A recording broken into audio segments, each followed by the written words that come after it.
আল ইমরানের 81 নং আয়াত থেকে আমরা স্পষ্টভাবে বুঝতে পারলাম আল্লাহ রাব্বুল আলামিন পয়গম্বর পাঠানোর আগেও পয়গম্বরের কথা আলোচনা করেছেন। সুবহানাল্লাহ। যেখান থেকে বুঝতে পারলাম যে নবী আসার আগেও নবীর আলোচনা হয়েছে। আরও আমরা ক্লিয়ারভাবে জানতে পারবো রাসূল আকরাম সাল্লাল্লাহু আলাইহি ওয়াসাল্লামের হাদিসের মাধ্যমে।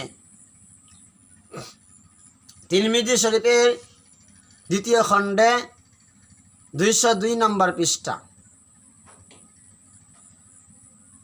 এই হাদিসটা আন আবি হুরায়রা রাদিয়াল্লাহু তাআলা আন قال قالوا يا رسول الله صلى الله عليه وسلم متى وجبت لكم النبوة قال آدم بين الروح والجسد।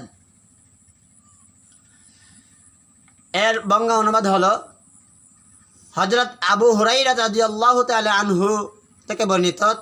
তিনি বলেন قالوا يا رسول الله صلى الله عليه وسلم সাহাবা کرام রাসূল আকরাম সাল্লাল্লাহু আলাইহি ওয়াসাল্লামকে জিজ্ঞাসা করেছিলেন, ইয়া রাসূলুল্লাহ, ইয়া হাবিবাল্লাহ, হে আল্লাহর পয়গম্বর রাহমাতুল লিল আলামিন, আপনি কখন হতে নবী? মাতা ওয়াজাবাত লাকুমুন নবুওয়াহ, আপনি কখন থেকে নবী?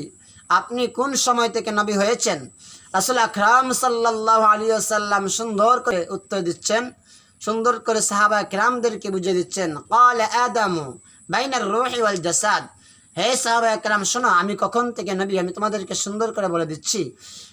ক্বালা আদম, খলাকাল আদম, যখন আল্লাহ রাব্বুল আলামিন আদম আলাইহিস সালাতু ওয়াস সালামকে সৃষ্টি করেনি, মা খলাকাল আদম, আদম আলাইহিস সালাতু ওয়াস সালামকে সৃষ্টি করেনি, এবং কি ক্বালা আদম বাইনার রূহি ওয়াল জাসাদ, যখন আদম আলাইহিস সালাতু ওয়াস সালাম রূহ এবং দেহের মাঝখানে ছিল, যেমন মাটির মতো মিশ্রিত ছিল, পানি ও মাটির মতো মিশ্রিত ছিল, রূহ এবং দেহের মাঝখানে আদম আলাইহিস সালাতু ওয়াস সালাম ছিল, তখন থেকে আমি নবী, আমি তখন থেকে নবী। সুবহানাল্লাহ। যে আমরা তিরমিজি শরীফের 2য় খণ্ডে